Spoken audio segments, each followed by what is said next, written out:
والصلاة والسلام على رسول الله محمد بن عبد الله وعلى آله وصحبه ومن تبعهم ووالاه.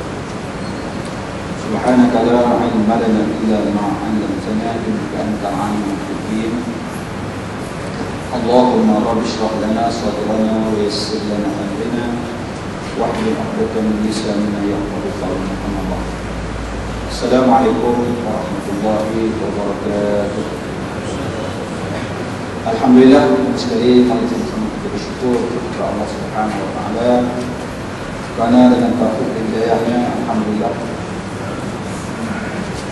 kita dapat bersama-sama pada hari Jumaat yang penuh keberkatan dan kemuliaan ini. Mudah-mudahan kita dilimpahkan rahmat Allah Subhanahu wa taala insya-Allah. Tazkirah kita pada tengah hari ini kita akan mulakan dengan sebuah hadis Nabi sallallahu alaihi wasallam.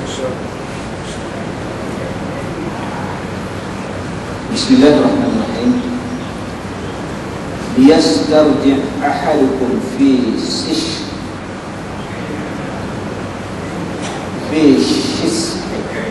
na'lihi izan taqah. Izan qata'a fa innaha minal masa'ib.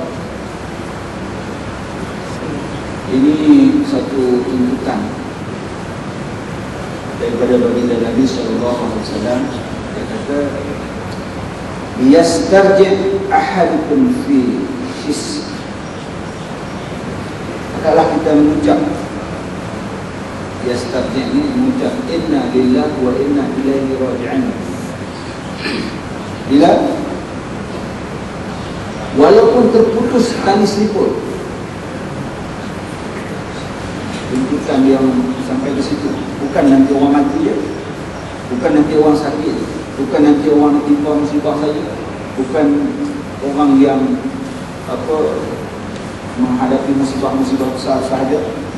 Malah kalau seliput kita pakai seliput, terputus seliput, putus tengah jalan, kita dituntut mengucap inna lillahi wa inna ilaihi raji'un. Banyak orang tak tahu, banyak orang tak sebut, banyak orang tak tahu. Sebab itu yang paling ramai orang faham bila orang beritahu, kita ada kawan ni mati, kawan tu mati, inna lillahi wa inna ilaihi raji'un, dan tu tak ada masalah. Ataupun kita beritahu, kawan kita masuk hospital. Ya apa? Oh, dah lama dah. Kita sebut. Atau dia sendiri masuk hospital, atau dia sendiri sakit, atau dia sendiri ditimpa musibah, kita sebut. Kalau ikut makhum hadis yang lain, banyak disebut tentang tuntutan ini. Di antaranya disebut juga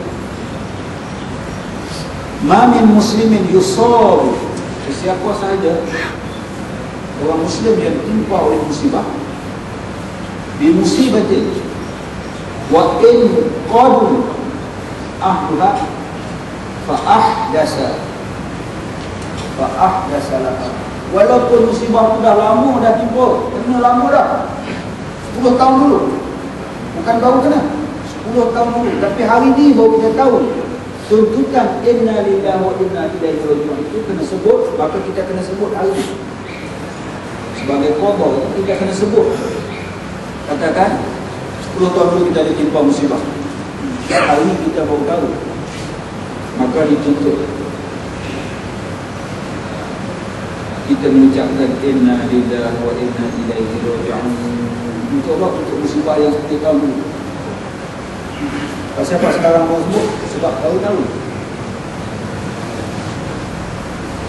Kalau kita tak sebut, apa jadi? Dan siapa yang Nabi tuntut sampai macam tu? Siapa Nabi tuntut sangat begitu? Walaupun benda dah lalu, dah lama, sudahlah sepatutnya. Tak. Dituntut juga. Kalau kita tak sebut, apa jadi? Kalau kita sebut, apa jadi?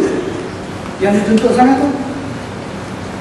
Kalau mengikut ada falsafah dalam bab ni sebut,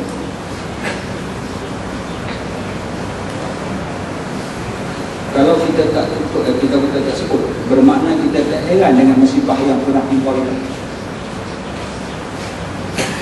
Ada kemungkinan akan datang lagi musibah itu datang kepada kita. Kalau kita sebut bermakna kita seolah-olah cukuplah, jangan datang lagi musibah kepada kita. Itu di segi falsafah. Sebab itu dituntut. Sebab Anas bin Malik dia kata apa? Ada seorang perempuan bawa dia pergi jumpa Nabi. Apa dia beritahu? Dia kata anak dia dah mati. Benda ni dah lama dia beritahu kepada Nabi, anak dia dah mati. Ya Allah, Nabi tanya, dah sebut ke inna lillahi wa inna ilaihi raji'un? Belum. Sebut dulu. Itu yang Nabi tanya. Macam tu juga kita. Betul kita kena musibah, tiba-tiba datang lagi musibah, datang lagi musibah, datang lagi musibah. Kita kata pasal apa ni berturut-turut ni? Berturut-turut musibah datang. Lepas satu musibah, datang musibah. Lepas datang satu musibah, datang lagi satu musibah. Kita pun duduk cari mana tak kenal dia. Sikit saja silap dia. Sikit saja. Apa dia? Kita masa kena musibah itu, kita lupa untuk berurusan dengan Allah. Masa kena musibah, kita lupa untuk berurusan dengan Allah. Apa dia urusan dengan Allah? Itu lagi. Inna lillahi wa inna ilaihi raji'un. Itu urusan yang sepatutnya manusia lakukan antara manusia dengan Allah. Manusia dengan manusia satu hal lain.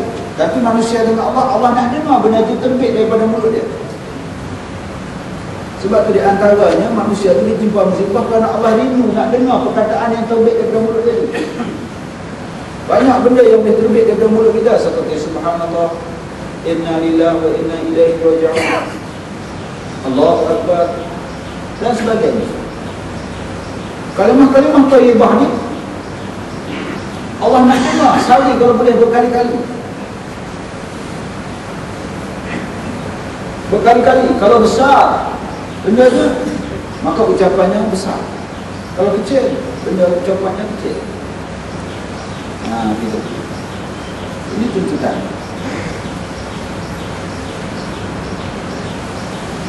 Tiada yang ditelan manusia yang lebih disukai oleh Allah Subhanahu Wa Taala. Manusia yang makan bertelan tu, ada dua benda yang Allah suka. Yang pertamanya, dia menelan perasaan marah dengan sabar. Dia nak marah ni, tapi dia telan masuk ke dalam. Ada orang nak marah, dia muntah keluar. Ada lah orang kena lagi. Dia tak muntah keluar marah dia, tapi dia telan masuk ke dalam. Allah suka yang tu. Telan tu Allah suka. Dan menelan musibah dengan kesabaran juga. Ada dua benda yang kita kena telan kalau nak jadi orang mukmin yang sempurna. Satunya, kita telan rasa marah biar masuk ke dalam. Yang kedua, kita telan musibah yang kena kepada kita masuk ke dalam. Kadang-kadang kita bila nak marah, kita sembur tak kepada orang, kita salahkan orang, kita marah orang. Bila timpa musibah, dia tak terima musibah tu untuk diri dia. Dia menyabitkan orang lain, dia menyalahkan orang lain. Tak kira apa saja musibah.